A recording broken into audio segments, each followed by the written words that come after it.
محمد وعلى آل محمد كما صليت على إبراهيم وعلى آل إبراهيم إنك حميد مجيد اللهم بارك على محمد وعلى آل محمد كما باركت على إبراهيم وعلى آل إبراهيم إنك حميد مجيد الحمد لله رب العالمين والصلاة والسلام على سيد الأنبياء والمرسلين وعلى آله وصحبه أجمعين أما بعد فأعوذ بالله من الشيطان الرجيم بسم الله الرحمن الرحيم نحن نقص عليك أحسن القصص بما أوحينا إليك هذا القرآن وقال تبارك وتعالى نحن نقص عليك نبأهم بالحق إنهم فتية آمنوا بربهم وزدناهم هدى وعن أبي الدرداء رضي الله تعالى عنه قال قال رسول الله صلى الله عليه وسلم إن الله تبارك وتعالى يقول أنا الله لا إله إلا أنا مالك الملوك وملك الملوك وقلوب الملوك في يدي وإن العباد إذا أطاعوني حولت قلوب ملوكهم عليهم بالرحمة والرأفة وإن العباد إذا عصوني حولت قلوبهم بالسخطة والنقمة فلا تشغلوا عليهم بالدعاء وأشغلوا بالذكر والتضرع كي أكفيكم ملوككم رواه أبو نعيم صدق الله مولانا العظيم وصدق رسوله النبي الكريم ونحن على ذلك لمن الشاهدين والشاكرين کبھی اے نوجوان مسلم تدبر بھی کیا تو نے کبھی اے نوجوان مسلم تدبر بھی کیا تو نے وہ کیا کرتو ہے تو جس کا ہے ٹوٹا ہوا تارا تجھے اس قوم نے پالا ہے آغوش محبت میں تجھے اس قوم نے پالا ہے آغوش محبت میں کچل ڈالا تھا جس نے پاؤں میں تاجے سرے ڈالا گنوا دی ہم نے جو اسلاف سے میراث پائی تھی گنوا دی ہم نے جو اسلاف سے میراث پائی تھی سریا سے زمین پر آسمان نے ہم کو دے مارا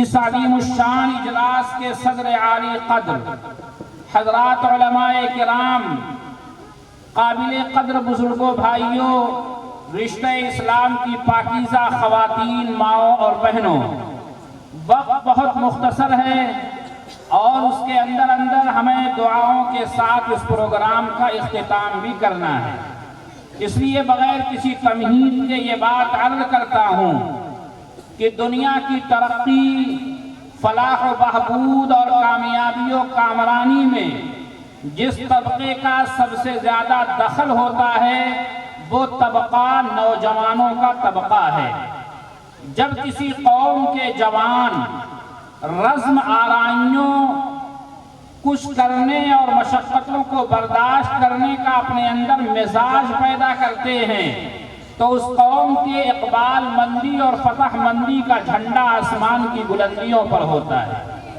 مگر جس قوم کے نوجوان رزم آرائیوں کے بجائے بزم آرائیوں کے شوقین ہو جاتے ہیں مشقتیں جھیلنے کی عادت کے بجائے تعیش پسندی اور مستیاں ان کی پہچان بن جاتی ہیں تو وہ قوم بہت جلد ذلت و پستی کے غار میں گرا دی جاتی ہے علامہ اقبال نے کہا ہے تجھ کو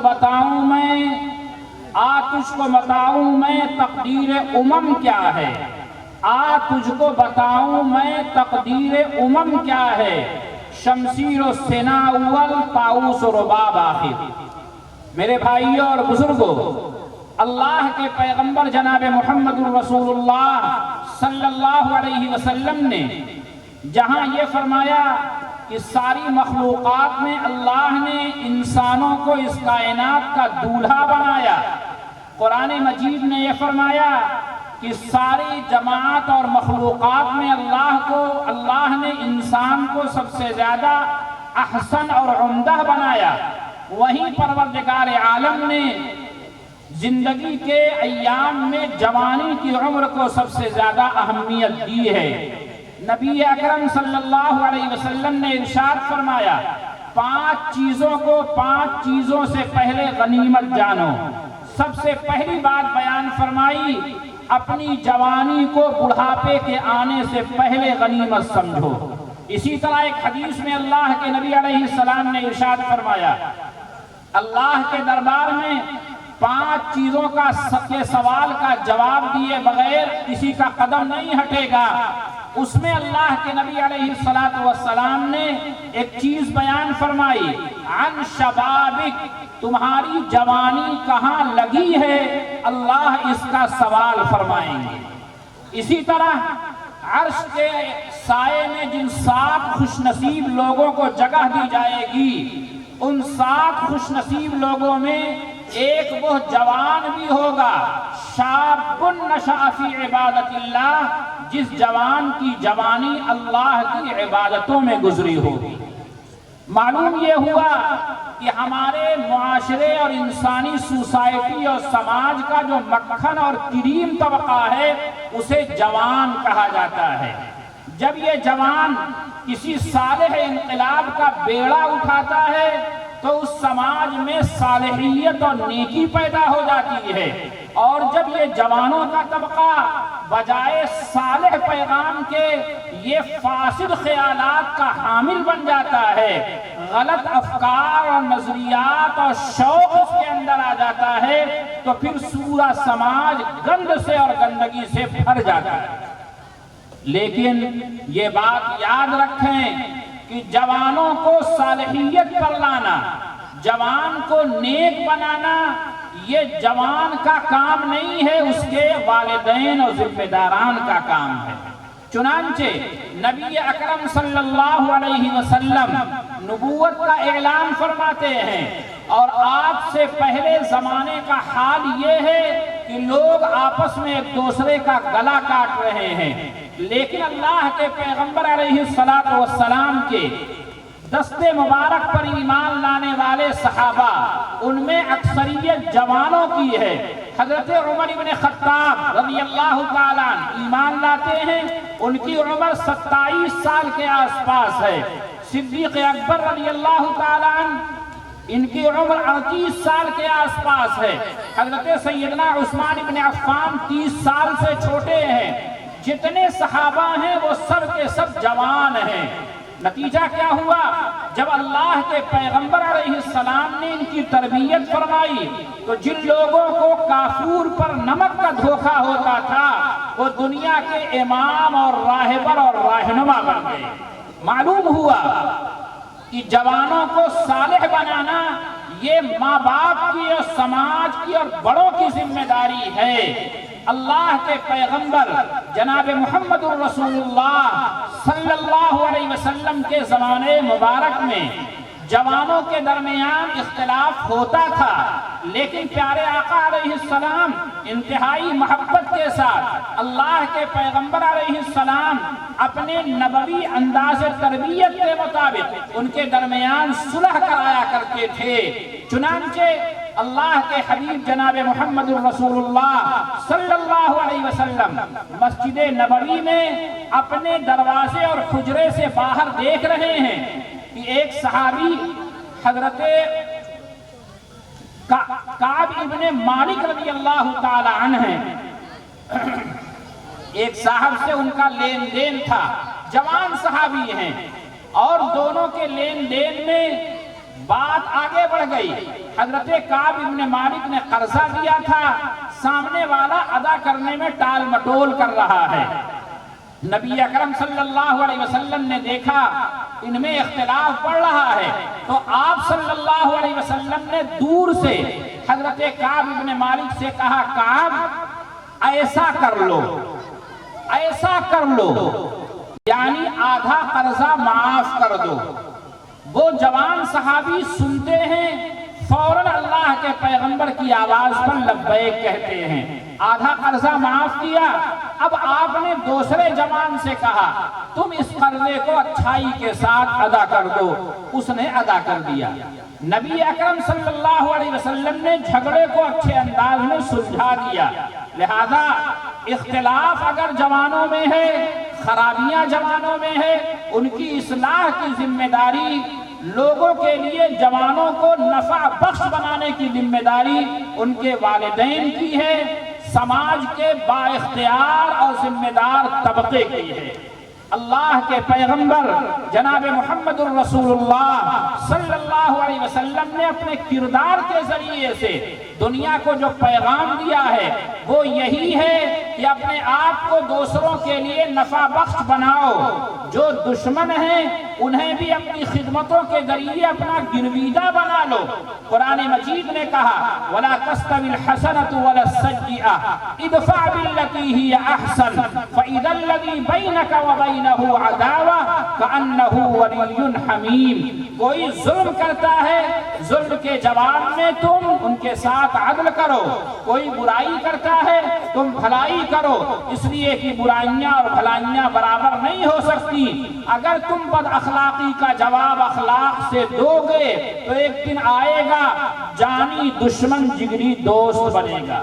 اللہ کے پیغمبر جناب محمد الرسول اللہ صلی اللہ علیہ وسلم نبوت ملی ہے، 40 سال عمر مبارک ہے، 40 سال کا زمانہ بھی جوانی کا زمانہ کہا جائے گا۔ پیارے آقا مکہ المکرمہ میں گزر رہے ہیں، ایک ایک ذرہ آپ کا دشمن بنا ہوا ہے، لیکن آپ گزرتے ہوئے آگے بڑھ رہے ہیں تو آپ نے دیکھا کہ ایک آدمی ہے جو اپنے پشت پر مشکیزے میں پانی لادے ہوئے آگے بڑھ رہا ہے۔ آپ صلی اللہ علیہ وسلم اسے دیکھنے لگے، وہ گر گیا۔ اللہ کے پیغمبر نے دیکھا اسے چوٹ لگ گئی تو آپ نے اس آدمی کو اٹھایا۔ آپ نہیں جانتے یہ کون ہے اور نہ وہ آدمی جانتا ہے یہ کون ہے۔ اللہ کے پیغمبر علیہ السلام نے پوچھا چچا جان آپ اس قدر تکلیف کیوں برداشت کر رہے ہیں؟ فرمانے لگے بیٹا میرے گھر میں کوئی نہیں ہے، میں فلاں گھر میں مزدوری کرتا ہوں اور اس کے گھر میں اتنا پانی پہنچانا شام تک میری ذمہ داری ہے، تبھی مجھے مزدوری ملے گی، ورنہ میرے گھر میں بچے بھوکے رہ جائیں گے۔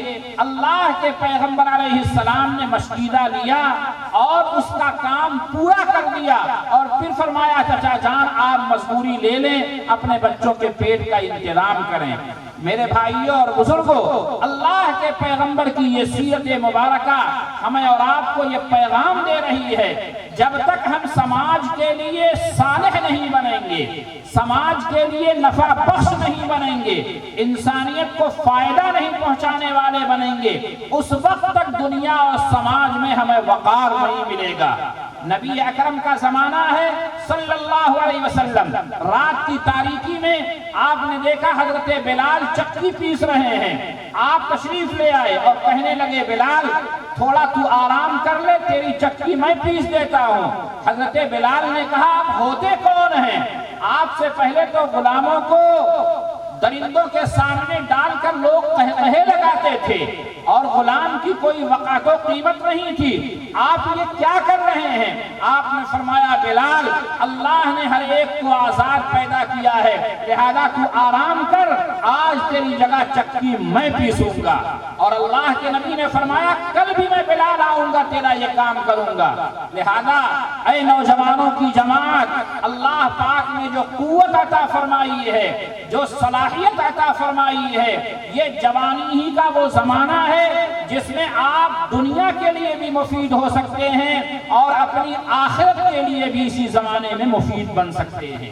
اللہ کے پیغمبر علیہ السلام کے لیے پہلی تلوار اٹھانے والے حضرت زبیر ہیں۔ جن کی عمر 12 سال ہے، اللہ کے نبی کے لیے تیر چلانے والے، سب سے پہلے اسلام میں تیر چلانے والے حضرت سعد رضی اللہ تعالیٰ عنہ ہیں، جن کی عمر مبارک 14 سال ہے، اللہ کے پیغمبر جناب محمد الرسول اللہ صلی اللہ علیہ وسلم پر آنے والے تیر کو روکنے والے حضرت ابو دجانہ ہیں، حضرت طلحہ ہیں، یہ سب کے سب جوان 20 سال سے کم عمر کے ہیں۔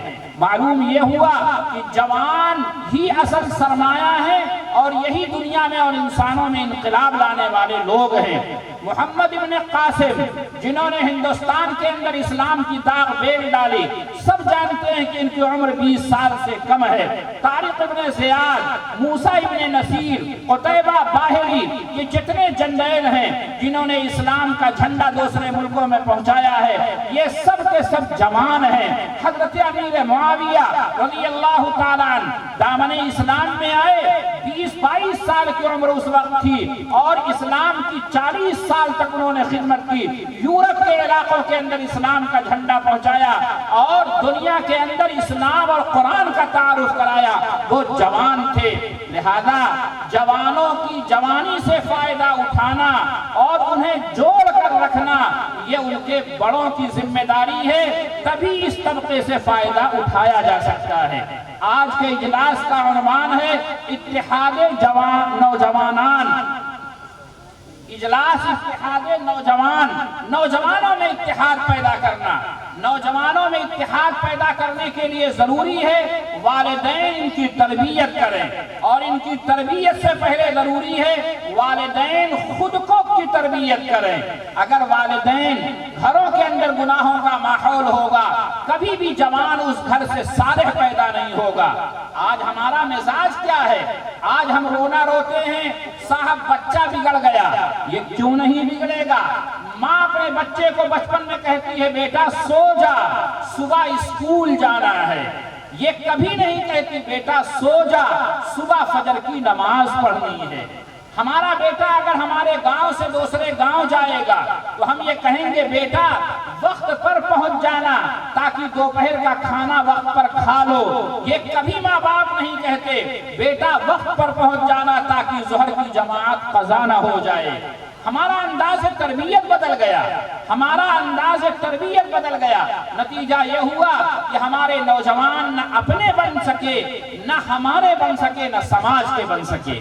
جناب نبی اکرم صلی اللہ علیہ وسلم نے اپنی امت کی خصوصیت بتائی تھی، میری امت دوسروں کے لیے نفع بخش ہوگی۔ اللہ کے پیغمبر علیہ السلام نے اپنا اخلاق بتایا تھا، سل من قطعک واعف عن من ظلمک واحسن الی من اساء الیک۔ یہ اللہ کے پیغمبر کے اخلاق تھے، یہی صحابہ کرام کے اخلاق تھے۔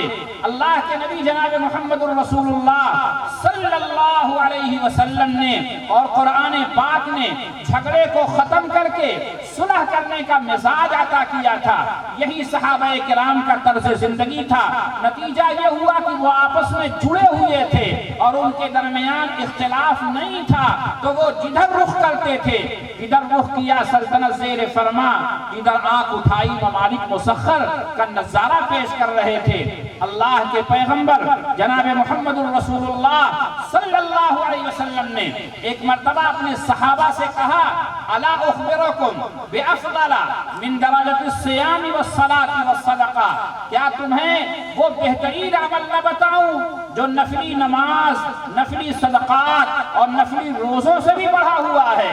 صحابہ تو بہترین عمل کے شوقین تھے، وہ سوچنے لگے وہ نماز جس کا سجدہ گویا اللہ کے قدموں کے درمیان ہوتا ہے، اس نماز سے بھی بڑھا ہوا کوئی عمل، وہ نماز جس کے پڑھنے والا اللہ رب العالمین کے قریب سے قریب تر ہوتا چلا جاتا ہے، اس سے بھی بڑھا کوئی عمل ہو سکتا ہے۔ وہ زکوٰۃ اور وہ صدقات اور وہ نفلی ہدایہ اور تحائف اور غریبوں کے اوپر وہ خرچے، اس سے بھی بڑا عمل کوئی ہو سکتا ہے جس کے بارے میں اللہ کے نبی نے فرمایا یہ جہنم کی آگ بجھا دے گا۔ اللہ اکبر! وہ روزہ جس کے بارے میں اللہ کے نبی نے فرمایا کہ روزہ رکھنے کی بنیاد پر بندے کے منہ سے جو بدبو آتی ہے اللہ کے ہاں وہ مشک سے زیادہ خوشبودار ہے، وہ روزہ جس کے بارے میں اللہ کے نبی نے فرمایا روزہ میرے لیے ہے، اس کا بدلہ میں دوں گا، اس سے بھی بڑھا ہوا کوئی عمل ہو سکتا ہے؟ صحابہ کہتے قالوا بلا یا رسول اللہ، ہاں اے اللہ کے نبی ضرور بتائیے، نفلی نماز، نفلی صدقات، نفلی روزوں سے بڑھا ہوا کون سا عمل ہے؟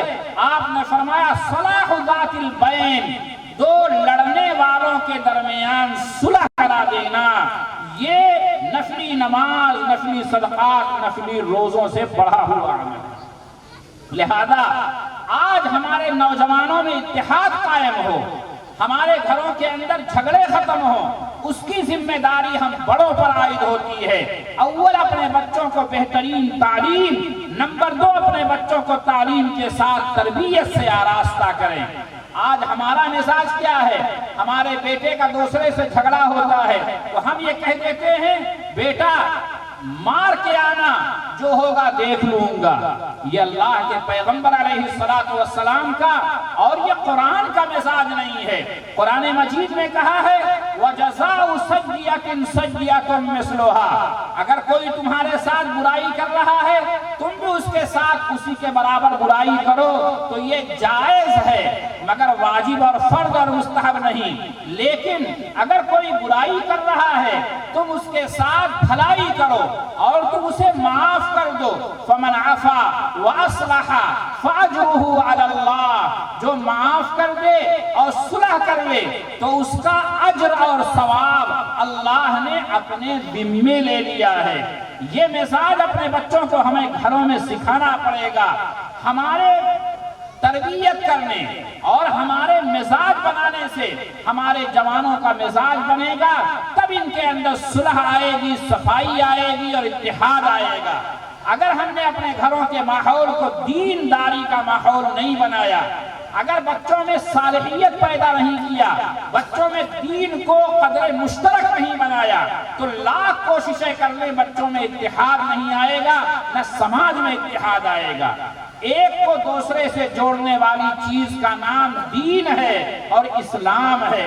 قرآن مجید کہتا ہے وَاذْكُرُوا نِعْمَةَ اللَّهِ عَلَيْكُمْ إِذْ كُنْتُمْ أَعْدَاءً فَأَلَّفَ بَيْنَ قُلُوبِكُمْ فَأَصْبَحْتُمْ بِنِعْمَتِهِ إِخْوَانًا، یاد کرو اپنے اوپر اللہ کا انعام، تم ایک دوسرے کے دشمن تھے، اللہ پاک نے تمہارا دل ایک دوسرے سے جوڑ دیا اور تم اللہ کی نعمت یعنی نعمت اسلام کی وجہ سے آپس میں بھائی بھائی ہو گئے۔ اگر ہم تحریکیں چلائیں، اگر ہم تنظیمیں بنائیں، ہم کوششیں کریں اور یہ سوچیں کہ دین کے بغیر اتحاد آ جائے، صالح تربیتوں کے بغیر ملاپ پیدا ہو جائے، نہ گھر میں ملاپ پیدا ہوگا نہ باہر کی دنیا میں ملاپ آئے گا۔ اللہ پاک نے ارشاد فرمایا لو انفقت ما فی الارض جميعا ما الفت بین قلوبہم، اے نبی جی اگر آپ روئے زمین کی ساری دولتیں اور خزانے خرچ بھی کر دیجئے تب بھی لوگوں کے دلوں میں الفت و محبت پیدا نہیں ہو سکتی۔ الفت پیدا ہونے والی چیز دینداری ہے جو آپ کو اس مدرسے میں دی جا رہی ہے۔ اگر اس مدرسے میں بچوں کو بہترین تعلیم و تربیت دی جا رہی ہے، جس کا مشاہدہ بھی آپ نے کیا، چھوٹی چھوٹی عمروں کے بچے تھے جن کی زبان پر قرآن مجید کے جملے تھے، انقلابی تقریریں تھیں، بہترین نظمیں تھیں، جسے سن کر میں یہ کہہ رہا تھا آپ یہ سوچنے پر مجبور تھے خدا کی قسم آج بھی مسلمان مائیں باجھ نہیں ہوئی ہیں، آج بھی ان کی کوکھ سے انقلابی شخصیتیں پیدا ہو سکتی ہیں۔ بقول علامہ اقبال مرحوم کے نہیں نا امید اقبال اپنی کشت ویرا سے، نہیں نا امید اقبال اپنی کشت ویرا سے، ذرا نم ہو تو یہ مٹی بڑی زرخیز ہے ساتھی۔ میرے بھائیوں اور بزرگوں، آج پوری دنیا میں مسلمان ذلت و خواری کی دلدل میں گرتا جا رہا ہے۔ آج ہمارے سماج میں جوان بے حیائی اور بے راہ روی کا شکار ہے۔ یاد رکھیے جوانی دیوانی ہوتی ہے بلا شبہ، لیکن جس کھیت کو چھوڑ دیا جائے گا اس میں جھاڑ جھنکھاڑ اگے گی، جس جوان کو چھوڑ دیا جائے گا اس میں جھاڑ جھنکھاڑ اگے گی، اور اگر کھیت کو بنانا ہے تو ہل چلانا ہوگا اور گھاس پھوس کو نکال دینا ہوگا، ایسے ہی جوان کو صالح بنانا ہے تو تربیت کرنی ہوگی، کبھی سمجھا بجھا کر یعنی پانی کے ذریعے، اور کبھی سختیاں کر کے، کبھی ہل چلا کر۔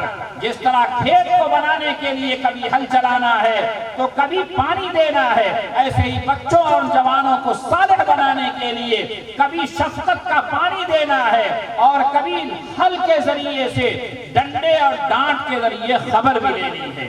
اللہ کے پیغمبر جناب محمد الرسول اللہ صلی اللہ علیہ وسلم نے وصیت فرماتے ہوئے، تاکید کرتے ہوئے فرمایا تھا، اپنے بچوں کو اللہ کے بارے میں ڈراتے رہنا، وَأَخِفُهُمْ فِي اللَّهِ، اور آپ نے فرمایا لا ترفع عنہم عصاک ادبا، تمہارے گھر کے اندر ڈنڈا ہونا چاہیے اور اپنے بچوں کی تربیت کے لیے ڈنڈے کو تان کر رکھو اور ہٹاؤ مت۔ تمہارا بچہ یہ سمجھے اگر غلطی کروں گا تو مار بھی پڑ سکتی ہے، اگر ظلم کروں گا تو ماں باپ کی طرف سے سختیاں بھی ہو سکتی ہیں۔ حضرت مولانا علی میاں صاحب ندوی رحمت اللہ تعالی علیہ نے ذکر خیر کے نام سے اپنے ماں کی ایک روداد لکھی ہے۔ ان کی والدہ کا نام خیر النساء تھا۔ انہوں نے اس روداد میں لکھا ہے، میں چھوٹا تھا، صاحب زادہ تھا، ابا بچپن میں مر گئے تھے، یتیم ہونے کے ناطے ماں کی توجہ اور گھر والوں کی بہت زیادہ توجہ اور لاڈ پیار مجھے حاصل تھا۔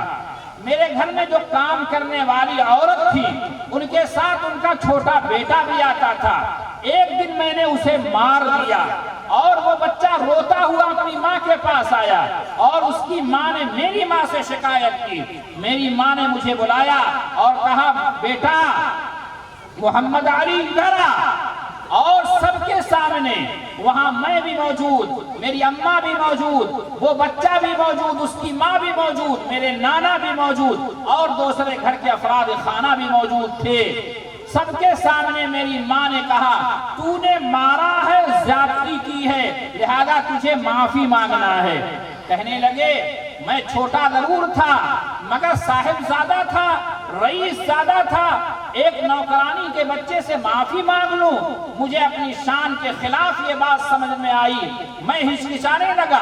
میری ماں نے ڈنڈا اٹھایا، بیٹا جب تک تو معافی نہیں مانگتا میں بھی تجھ سے ناراض رہوں گی اور اس ڈنڈے سے تیری خبر لوں گی۔ فرمانے لگے، دل پر بہت جبر کر کے، پتھر کی سل رکھ کے میں نے اپنے گھر میں کام کرنے والی اس خادمہ کے بیٹے سے معافی مانگی، لیکن اس کے بعد لکھتے ہیں، لیکن گیا وہ دن، آیا یہ دن، کسی سے بھی معافی مانگنے میں اب تردد نہیں ہوتا۔ یہ ماں کی تربیت تھی، یہ باپ اور گھر والوں کی اصلاحی تربیت تھی۔ نتیجہ یہ ہوا کہ دنیا نے محمد علی دیکھا۔ شاہ عبد القادر جیلانی آج دنیا پیران پیر کہتی ہے، سب لوگ جانتے ہیں ماں کی تربیت اور ماں کی ہدایات تھی، جس کے نتیجے میں وقت کے ڈاکوؤں کو بھی اللہ نے توبہ کی توفیق عطا فرمائی۔ کون نہیں جانتا حضرت بایزید بستامی اپنے ماں کے اکلوتے بیٹے، ابھی گود میں ہیں کہ ابا انتقال کر گئے، ماں کو تربیت کا شوق ہوا اور یہ فکر ہوئی میرا بیٹا اللہ کا ولی بنے، عالم ربانی بن جائے۔ چنانچہ ذرا بڑے ہونے لگے تو ماں نے معلوم کیا کون استاد ہیں جو بچوں کو اچھا پڑھاتے ہیں۔ معلوم ہوا گاؤں کے اندر ایک مسجد ہے، اس مسجد کے ایک امام ہیں جو بچوں کو عالم ربانی بھی بناتے ہیں اور بچوں پر بہترین تعلیم کا اثر بھی چھوڑتے ہیں۔ ماں لے گئی، استاد کے حوالے کیا اور کہنے لگے، استاد جی جب تک میرا بیٹا عالم نہ بن جائے اور عالم ربانی اور ولی کامل نہ بن جائے اسے چھٹی نہ دینا۔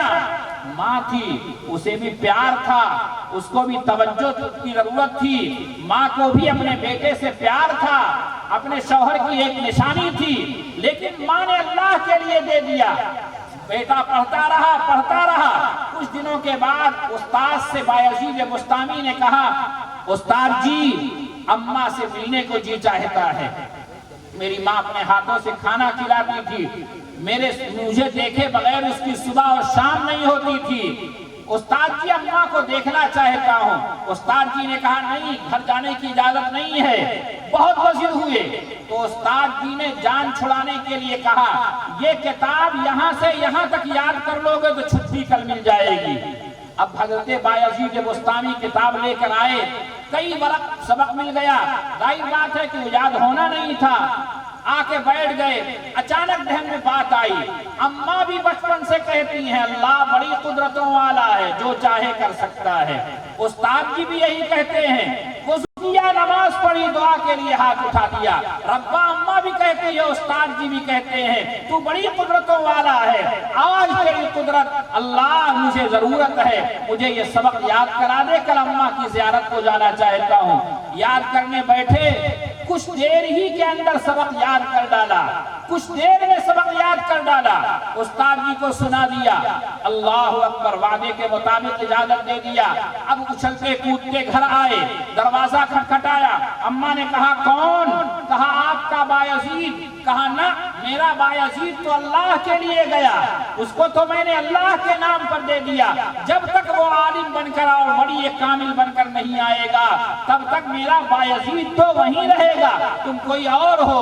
ماں نے دروازہ نہیں کھولا، روتے ہوئے واپس آ گئے، آنکھیں سوجی ہوئی، چہرہ آنسوؤں سے آلودہ ہے۔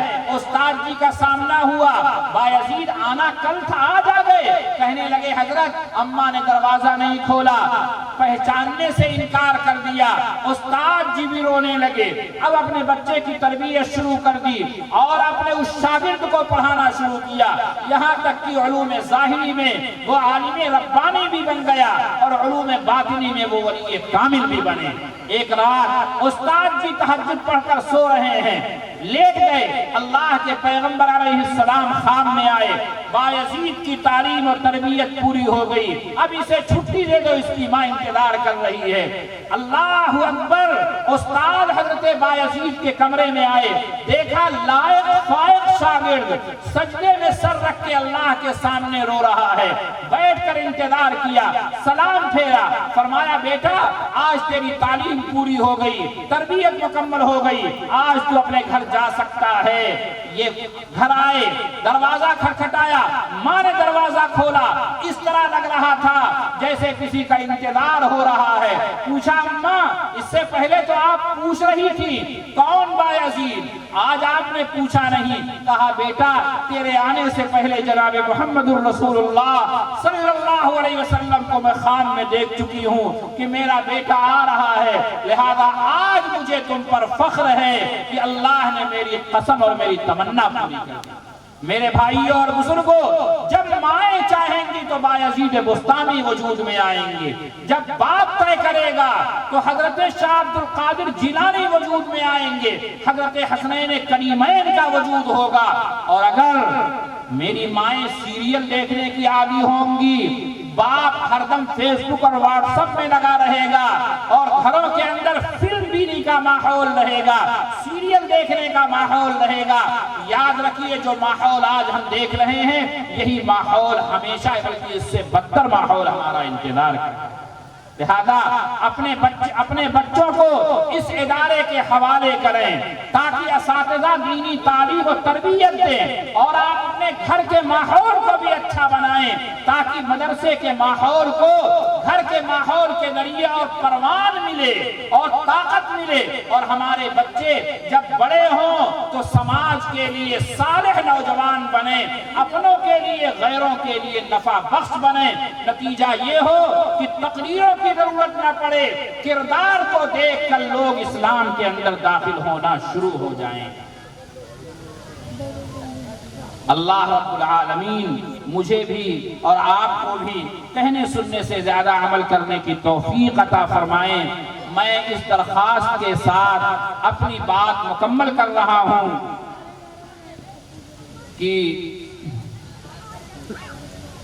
عافیت چاہو تو آؤ دامن اسلام میں، عافیت چاہو تو آؤ دامن اسلام میں، یہ وہ دریا ہے کہ جس میں ڈوبتا کوئی نہیں، اور میں آپ تمامی حضرات سے بالخصوص جوانوں سے یہ کہوں گا کہ تو راز کن فکا ہے، اپنی آنکھوں پر آیا ہو جا، خودی کا رازدہ ہو جا، خدا کا ترجمہ ہو جا، اپنے عمل و کردار سے خدا کے ترجمان بن جائیں۔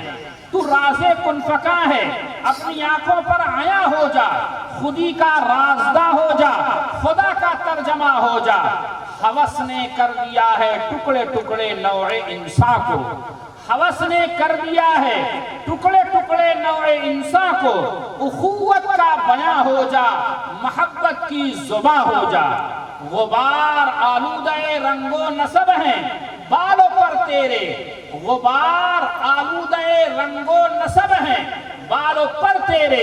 اللہ نے ہمیں مسلمان بنایا تھا، اللہ نے ہمیں جسد واحد بنایا تھا، پروردگار نے ہمیں امت محمدیہ بنایا تھا، مگر ہم رنگوں میں بٹے، ہم ذات میں بٹے، ہم برادریوں میں بٹے، ہم مالدار اور غریب کے طبقاتی کشمکش میں بٹے، ہم جغرافیائی حد بندیوں میں بٹے۔ غبار آلودہ رنگ و نسب ہیں بالوں پر تیرے۔ تو اے مرغ حرم، اے حرم کے مرغ اور پرندے، تجھے حرم کی آواز پوری کائنات میں پہنچانی ہے۔ تو اے مرغ حرم، اڑنے سے پہلے پرفشاں ہو جا۔ آئیے اللہ کے لیے میدان میں اتریے، جوانوں کو تیار کیجئے۔ انشاءاللہ آج بھی دنیا اسلام کے دامن میں پناہ لینے کے لیے بے چین ہے، کیونکہ سکون یہی ایک دامن میں عطا ہونے والا ہے۔ اللہ مجھے بھی اور آپ کو بھی کہنے سے زیادہ عمل کی توفیق نصیب فرمائے۔ آمین وآخر دعوانا الحمدللہ رب العالمین۔ اللہم صلی علی محمد النبی الامی وعلی آلہ وسلم تسلیما۔ اے اللہ ہم سب کے گناہوں کو معاف فرما، پروردگار عالم کہنے سننے کو بے حد قبول فرما۔ اے اللہ کریم ہمارے جوانوں کو صالحیت عطا فرما۔ اے اللہ ہمارے عورتوں کو حیا اور پاک دامنی نصیب فرما۔ اے اللہ بوڑھوں کو دنیا سے بے رغبتی آخرت کا شوق عطا فرما۔ اے اللہ دنیا کو آخرت کے لیے استعمال کرنے کا مزاج پیدا فرما۔ پروردگار اس ادارے کو دن دونی رات چوگنی ترقی عطا فرما۔ اے اللہ اس کے معاونین کو، منتظمین کو، اساتذہ اور ذمہ داران کو، پڑھنے والے اور پڑھنے والی بچیوں کو، اے اللہ معلمات کو، اے اللہ دنیا میں برکت اور آخرت میں اے اللہ اپنی مغفرت خاصہ عطا فرما۔ اے اللہ ہم سب کو اسلام کی ترویج و اشاعت کا ذریعہ بنا، اسلام کی حقانیت دوسروں کو اپنے عمل و کردار سے پہچاننے کا اور پہچانوانے کا اے اللہ پاک ہم سب کو سبب بنا، ہم سب کو بطور سبب کے قبول فرما۔ اے اللہ کریم ہمارے اعمال بد اور ہماری بد کرداریوں کو اے اللہ دوسروں کے اسلام میں آنے سے رکاوٹ نہ بنا۔ اے پروردگار عالم، اے اللہ کریم ہمارے دلوں میں ایک دوسرے کے لیے محبت پیدا فرما۔ ہم سب کی دعا جناب محمد الرسول اللہ صلی اللہ علیہ وسلم کے صدقے قبول فرما۔ وصلی اللہ علیہ وعلی آلہ وصحبہ اجمعین برحمتک یا ارحم الراحمین۔ السلام علیکم۔